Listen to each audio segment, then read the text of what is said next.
ایک عورت آئی، ایک لڑکی آئی، یا رسول اللہ میری شادی ہونے لگی، میرے خامند کا کیا حق ہے میرے اوپر؟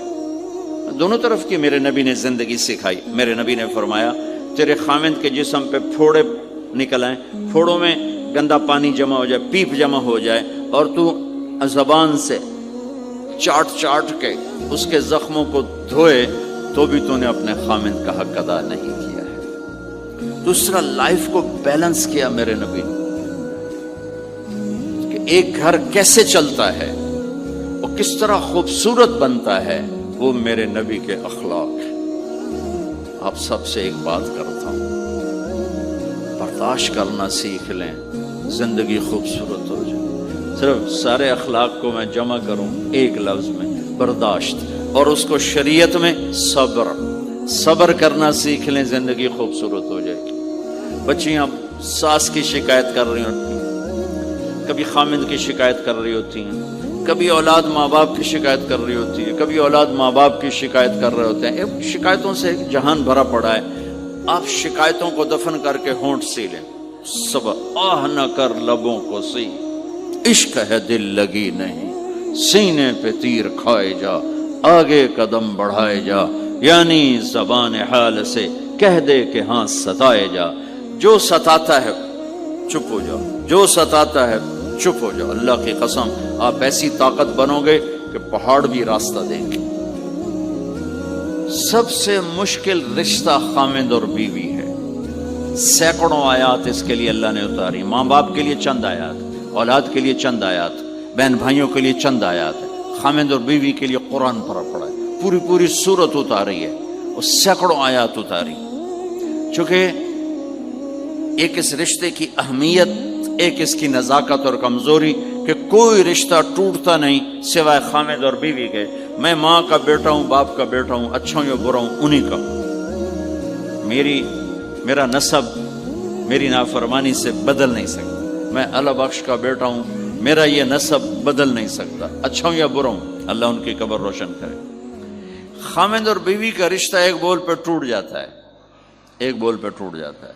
اس لیے اس کو بچانے کے لیے آیات آیات آیات، اور میرے نبی کی شادیاں کہ کس طرح ایک گھر کو لے کے چلتے ہیں، کس طرح ہر مزاج کی عورت کے ساتھ سلوک کرتے ہیں۔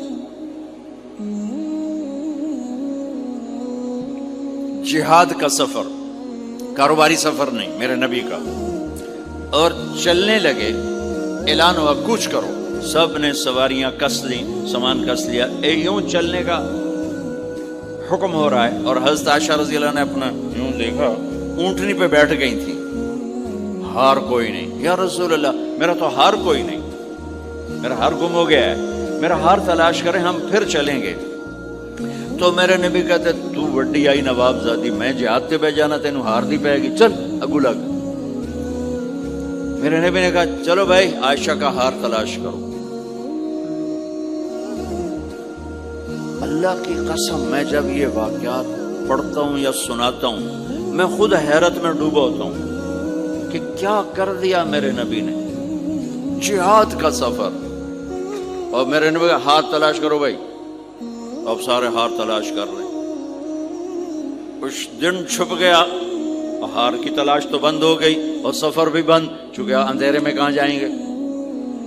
اور آپ کے ماتھے پہ شکن، عائشہ تیری وجہ سے ساری مصیبت ہے، اللہ دے بندی تو ہار دے مگر پہ گئی، کیڑی گل ہے یار دی، ایک لفظ نہیں فرمایا۔ سارے قافلے نے قیام کیا، عشاء تک تو پانی تھا، وضو کا پانی ختم ہو گیا، عشاء مغرب عشاء پڑی اکٹھی تو پانی ختم ہو گیا۔ اب پانی ختم ہو گیا تو فجر کی نماز آ رہی ہے، پانی کوئی نہیں ہے، تو سارے صحابہ نے ابو بکر پہ چڑھائی کی، ویکھے تیری دید مگر ساڑے نال کی بنی، ہن اسی نماز کی میں پڑھنی ہے، پانی تو ہے نہیں، تو وضو کی میں کرنا ہے۔ اب ابو بکر کو غصہ چڑھا، ایک دم، وہ تو باپ تھے، وہ گھس گئے خیمے میں۔ آگے دیکھا تو اللہ کے نبی اما عائشہ کی گود میں سر رکھ کے سوئے ہوئے تھے، اور اما جی ایسے بیٹھی تھی، آپ کو سارا دیکھ رہی ہوں۔ اب بولیں تو خطرہ ہے آنکھ کھل جائے گی، اور غصہ بھی چڑھا ہوا ہے، باپ بھی ہیں، تو اب مجھے دیکھو کیا کر رہے تھے۔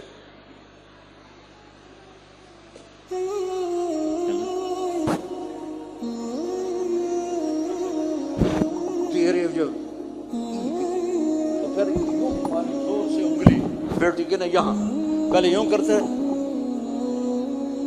پھر ایسے ماری زور سے، وہ کہنے کہ میں ایسے سخت ہو گئی تاکہ میں ایسے نہ ہوں کہ اگر میں تھوڑا حرکت کی تو اللہ کے نبی کی آنکھ کھل جائے گی، تو ماری گا ٹھا ٹھا ٹھا، وہ منہ سے کہہ رہا، اور وہ ایسا کر کے بیٹھی چمک، غصے میں باہر چلے گا۔ اب آپ کی آنکھ کھلی فجر پر، تو عائشہ نے کہا یا رسول اللہ وہ تو باہر تو بڑا مسئلہ ہو گیا ہے، پانی کوئی نہیں ہے اور نماز کا وقت ہو گیا ہے، وضو کیسے کریں؟ سبحان اللہ، اللہ نے قانون بدل دیا، دنیا میں پہلی دفعہ ہونے لگا ہے، 1,24,000 نبی آئے، پانی نہ علی وضو ہو سکتا ہے، اس کے علاوہ نہیں ہو سکتا۔ میرے اللہ نے قرآن اتارا فَإِن لَّمْ تَجِدُوا مَاءً فَتَيَمَّمُوا صَعِيدًا طَيِّبًا فَامْسَحُوا بِوُجُوهِكُمْ وَأَيْدِيكُمْ مِنْهُ۔ اچھا میرے بندو پانی مک گیا ہے، چلو مٹی چاہتے منہ تے مارو تے دوئی چاہتے ہتھاں تے مارو تے تمہارا وضو ہو گیا، چلو تیمم کرو اور نماز پڑھو۔ اب وہ جو سارے ابو بکر پہ غصے ہو رہے تھے، عائشہ کہنے لگے واہ ابو بکر بھائی تیرے تو فعل کی کم بڑھ گیا، تیری دھی دے تو فعل کی کم بڑھ گیا۔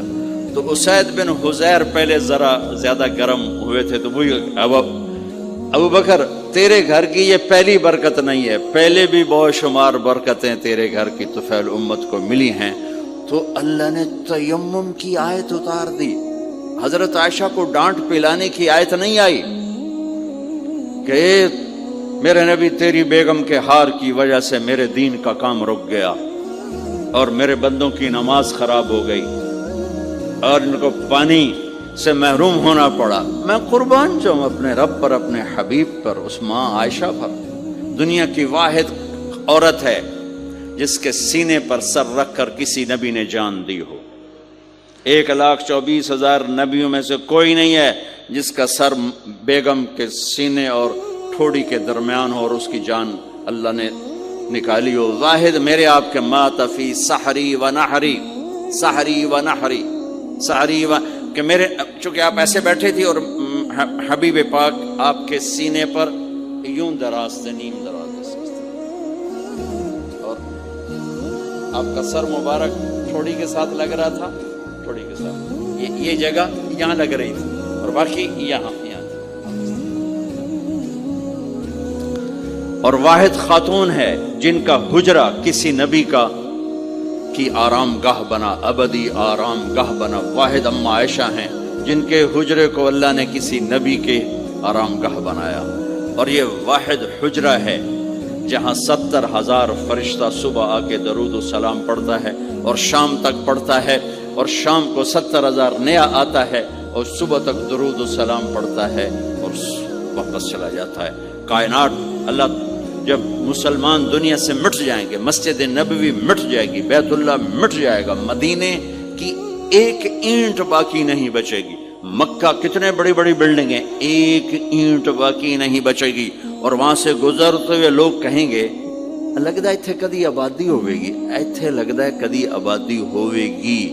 یہ زبانوں پہ ہوگا جب سارے نشان مٹ جائیں گے، اس وقت بھی 70,000 فرشتہ آ کے درود و سلام صبح سے شام تک پڑھے گا اور شام سے صبح تک پڑھے گا۔ یہ واحد میں خاتون ہیں عائشہ بنت ابی بکر جن کو اللہ نے یہ عزت بخشی، اور یہ واحد خاتون ہیں جب ان کے اوپر تہمت لگی، حضرت یوسف علیہ السلام پہ تہمت لگی تو بچے نے گواہی دی، حضرت مریم پہ تہمت لگی بیٹے نے گواہی دی، اور اما عائشہ پہ تہمت لگی تو اللہ نے گواہی دی، میں گواہ ہوں، اللہ گواہ بن کے آئے۔ تو اللہ نے کہا تیمم کرو بھائی، سارے خوش ہو گئے، سارے خوش ہو گئے۔ تو حضرت عائشہ نے کہا یا رسول اللہ اب میرا ہار چھوڑ دیں، اب چلیں۔ تب آپ نے کہا چلو بھائی کوچ کرو۔ اس سے زیادہ کوئی دلداری کا واقعہ پیش کر سکتا ہے؟